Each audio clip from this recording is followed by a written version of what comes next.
नेपाल की पहली महिला प्रधानमंत्री बनी सुशीला कार्की। नेपाल में एक ऐतिहासिक राजनीतिक परिवर्तन के तहत देश की पहली महिला मुख्य न्यायाधीश सुशीला कार्की को अब पहली महिला प्रधानमंत्री चुना गया। उन्हें यह पद जनरेशन जेड जेएनजी प्रदर्शनकारियों द्वारा अंतरिम नेता के रूप में चयनित किए जाने के बाद मिला। यह फैसला उस जन आंदोलन का परिणाम है जिसने युवाओं के नेतृत्व में पूर्व प्रधानमंत्री केपी शर्मा ओली को इस्तीफा देने पर मजबूर किया और लंबे समय से जमी राजनीतिक व्यवस्था को बदल कर रख दिया। 73 वर्षीय कार्की ने 12 सितंबर 2025 को शपथ ग्रहण की।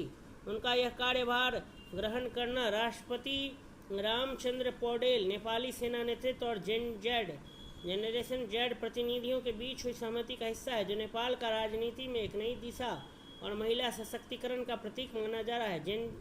जनरेशन जेड विद्रोह जेनजी विद्रोह नेपाल में हालिया विद्रोह मुख्य रूप से उन युवाओं द्वारा नेतृत्व किया गया जिन्हें भ्रष्टाचार और शासन की विफलताओं से गहरी नाराजगी थी। जब सरकार ने सोशल मीडिया प्लेटफॉर्म पर प्रतिबंध लगाने की कोशिश की तो आक्रोश और तेज हो गया। यह आंदोलन हिंसक रूप ले बैठा जिसमें 30 से अधिक लोगों की मौत और 1000 से अधिक लोग घायल हुए। नतीजतन वरिष्ठ राजनीतिक नेताओं को बड़े पैमाने पर इस्तीफे देने पड़े और नेपाल की राजनीति में एक पीढ़ीगत बदलाव देखने को मिला। नेतृत्व के लिए वैकल्पिक नामों में काठमांडू के मेयर बालेन्द्र शाह बालेन और नेपाल विद्युत प्राधिकरण के पूर्व प्रमुख गुलमान घिसिंग पर विचार हुआ, लेकिन अंततः उनकी साफ सुथरी छवि, भ्रष्टाचार विरोधी रुख और जन विश्वसनीयता के कारण सुशीला कार्की सर्वसम्मति से चुनी गई। सुशीला कार्की कौन है? जन्म 7 जून 1952, विराटनगर, नेपाल। शिक्षा BA महेंद्र मोरंग कैंपस, नेपाल 1972। MA राजनीति विज्ञान, बनारस हिंदू विश्वविद्यालय, भारत 1975। LLB त्रिभुवन विश्वविद्यालय, नेपाल 1978। कानूनी करियर 1979 में वकालत शुरू की। 2007 में सीनियर एडवोकेट बनी। न्यायपालिका 2009 में सुप्रीम कोर्ट की एडहॉक जज नियुक्त हुई। 2010 में अस्थायी जज बनी। जुलाई 2016 से जून 2017 तक नेपाल की पहली महिला मुख्य न्यायाधीश रहीं। भ्रष्टाचार पर जीरो टॉलरेंस नीति के लिए जानी जाती हैं।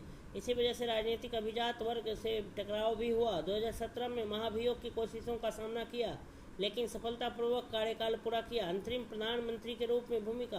प्रधानमंत्री पद की शपथ लेकर कार्की का मुख्य उद्देश्य होगा हालिया अशांति के बाद नेपाल में स्थिरता लाना, अगले 6 से 12 महीनों में निष्पक्ष और स्वतंत्र चुनाव कराना, शासन में पारदर्शिता और जवाबदेही लाकर जनता का विश्वास बहाल करना। क्षेत्रीय और अंतर्राष्ट्रीय महत्व। भारतीय और चीन के बीच स्थित नेपाल का भू राजनीतिक महत्व बहुत बड़ा है। कार्की का उदय न केवल पीढ़ीगत बदलाव का संकेत है बल्कि लैंगिक समानता और महिला नेतृत्व के लिए भी ऐतिहासिक मील का पत्थर है। दक्षिण एशिया में महिलाओं की राजनीतिक भागीदारी को यह एक नई प्रेरणा दे सकता है। साथ ही भारत में शिक्षा प्राप्त करने के कारण उनके नेतृत्व में भारत नेपाल संबंधों में सांस्कृतिक और कूटनीतिक मजबूती आने की उम्मीद है।